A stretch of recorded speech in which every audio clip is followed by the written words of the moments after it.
General entry के अंदर एक और टॉपिक है आपका जीएसटी। तो accounting for goods and service tax, इसकी अकाउंटिंग क्या होती है जीएसटी की। इसके हमारे कोर्स में जनरल एंट्री है, तो पहले पहले थोड़ा थ्योरी पढ़ेंगे, फिर उसके अकाउंट्स की बात करेंगे, ठीक है। अब सबसे पहले बात करते हैं कि जीएसटी है क्या, मीनिंग ऑफ जीएसटी। जैसे गुड्स एंड सर्विस टैक्स, जिसे कहते हैं गुड्स एंड सर्विस टैक्स। इसमें इस मोटिव से one nation one tax, Modi ji ने कहा कि एक देश में एक ही टैक्स होना चाहिए। तो हमारे देश में पहले कई टैक्स थे, sale tax, service tax, entertainment tax, excise duty वगैरह। तो उन सबको खत्म करके जीएसटी लाया गया, पूरे देश में एक ही टैक्स लगता है, ठीक है ना। तो उसे हम कहते हैं गुड्स एंड सर्विस टैक्स। देखो लिखा है goods and service tax is an indirect tax, ये एक इनडायरेक्ट टैक्स है। Levied as prescribe rate of every supply of goods and service, जो भी गुड्स की सप्लाई करता है, सर्विस करता है, उस पर टैक्स लगता है। एक्सेप्ट दी पेट्रोलियम, पेट्रोल के ऊपर जीएसटी नहीं लगता बेटा, उसका अलग ट्रीटमेंट होती है, और अल्कोहल के ऊपर और बाकी ह्यूमन नेसेसरी जो गुड्स हैं उन पर टैक्स वगैरह नहीं लगता। इसका मेन मोटिव क्या, किस प्रिंसिपल पर है, one nation one tax. GST was pass किया पार्लियामेंट में 24 मार्च 2017 को, और ये इफेक्टिव हुआ 1 जुलाई 2017 से। तो 2017 से लेकर अभी तक इसमें काफ़ी चेंजेस किए गए टाइम टू टाइम,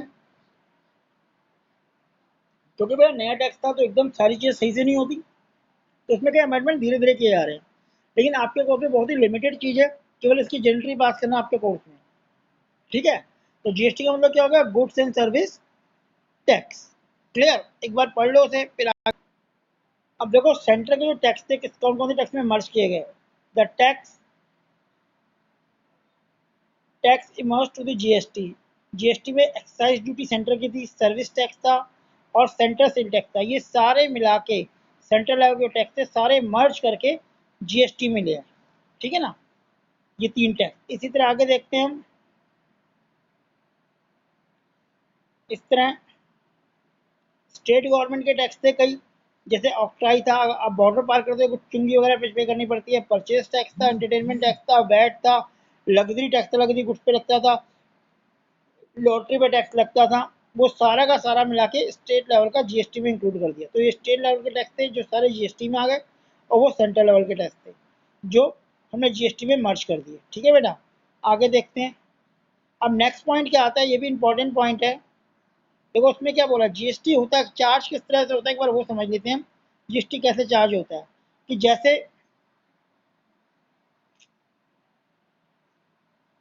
अगर हम बात करें कि भाई एक्स एक पर्सन है, उसने पी से कोई माल परचेज किया, तो जब ने परचेज किया तो इसने टैक्स दिया होगा परचेज पे, उसे हम कहते हैं इनपुट जीएसटी, इनपुट जीएसटी। और जब इसने माल एस को सेल किया तो उससे टैक्स कलेक्ट किया होगा, यहाँ पे टैक्स पेड किया, और जब टैक्स पेड करते हैं उसे कहते हैं आउटपुट जीएसटी, आउटपुट जीएसटी, ठीक है बेटा। जो भी टैक्स पे कर रहा है तो ये उसका खर्चा नहीं है, ये उसकी एसेट्स कहलाता है। इसका मतलब जो आपका इनपुट जीएसटी होता है, इनपुट जीएसटी, वो आपकी एक तरह इनपुट जीएसटी, वो आपकी एक तरह की एसेट्स होती है।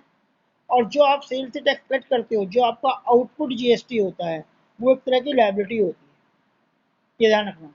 ये कोई आपकी इनकम नहीं है, आपने 5 लाख का माल बेचा और उस पर 50,000 जीएसटी लिया, तो जीएसटी आपकी लायबिलिटी है, क्योंकि टैक्स कट करके आपको गवर्नमेंट को देना है। ऐसे ही आपने 4 लाख का माल खरीदा और 40,000 टैक्स दिया, तो टैक्स आपकी एसेट है, खर्चा नहीं है, ये आप गवर्नमेंट से वसूल करोगे। जितना भी आउटपुट है उसमें से इनपुट को माइनस करते हैं, नेट अमाउंट हम गवर्नमेंट को पे करते हैं। जैसे एग्जांपल लेके चलते हैं कि भाई हमने जो आउटपुट जीएसटी कलेक्ट किया 7 लाख, और परचेज पे जीएसटी दिया 4 लाख, तो 3 लाख जो बचा ये हमें गवर्नमेंट को पे करना पड़ेगा। 7 लाख पे ये लाइबिलिटी है और ये एसेट्स है, तो नेट कितनी बची लाइबिलिटी, 3 लाख, ये आप गवर्नमेंट को पे करेंगे, जिसे हम सेट ऑफ जीएसटी कहते हैं कि जीएसटी को सेट ऑफ करना साल के आखिरी में। अब देखो बेटा लिखा हुआ ध्यान से पढ़ना, GST paid on purchase and goods and service is collected from customer. Paid करते हैं जब हम परचेज करते हैं, और कलेक्ट करते हैं जब हम कस्टमर को सेल करते हैं। जीएसटी पेड को हम क्या कहते हैं, इनपुट जीएसटी, और GST set of against collection को क्या कहते हैं, आउटपुट जीएसटी। तो जो जीएसटी पेड करेंगे उसे इनपुट जीएसटी कहते हैं, और जो कलेक्ट करेंगे उसे आउटपुट, मतलब परचेज में इनपुट जीएसटी आएगा और सेल में आउटपुट जीएसटी, ठीक है। आगे बढ़ते हैं। जीएसटी पेड ऑन परचेज, जो जीएसटी हम पे कर रहे हैं परचेज टाइम, जिसे हम इनपुट जीएसटी कहते हैं, ये कोई कॉस्ट नहीं है, क्योंकि हमारी परचेज अगर 4 लाख की है और 40,000 टैक्स दे रहा हूँ, 40,000 मेरी कॉस्ट नहीं है, ये मेरी एसेट्स है। इट इज़ अ एसेट्स, क्योंकि हमने टैक्स भर दिया पहले ही गवर्नमेंट को, इसको पे कर दिया टैक्स जिससे परचेज किया। It can be set up against the GST collected. जैसे मैंने बताया कि जब मैंने माल बेचा, जब मैंने 5 लाख का माल बेचा तो उससे 50,000 मैंने टैक्स कलेक्ट कर लिया। अब ये टैक्स का पैसा जो है मेरी इनकम नहीं है, ये मेरी एक तरह की लायबिलिटी है, क्योंकि मैंने कस्टमर से कलेक्ट किया है और ये टैक्स मैं गवर्नमेंट को पे करूंगा।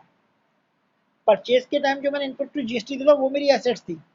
40,000 मैंने पे किया, 50,000 कलेक्ट किया, तो नेट जो 10,000 है वो मैं गवर्नमेंट को पे कर दूँ। यही बात यहाँ पे कह रहा है। देखो कह रहा है GST collected on input is not a income sale but it is a liability. और आउटपुट कोई खर्चा नहीं है, ये कॉस्ट है। तो यहाँ तक बात क्लियर हो गई होगी कि हम परचेज करते हैं तो जो जीएसटी होता है, जो हम पेड करते हैं, उसे इनपुट जीएसटी कहते हैं, और जो हम सेल करते हैं और जो टैक्स कलेक्ट करते हैं उसे आउटपुट जीएसटी कहते हैं। ये हमारी एसेट्स होती है और ये हमारी लायबिलिटी होती है। यहाँ तक पढ़ लो बेटा इसे अच्छी तरह।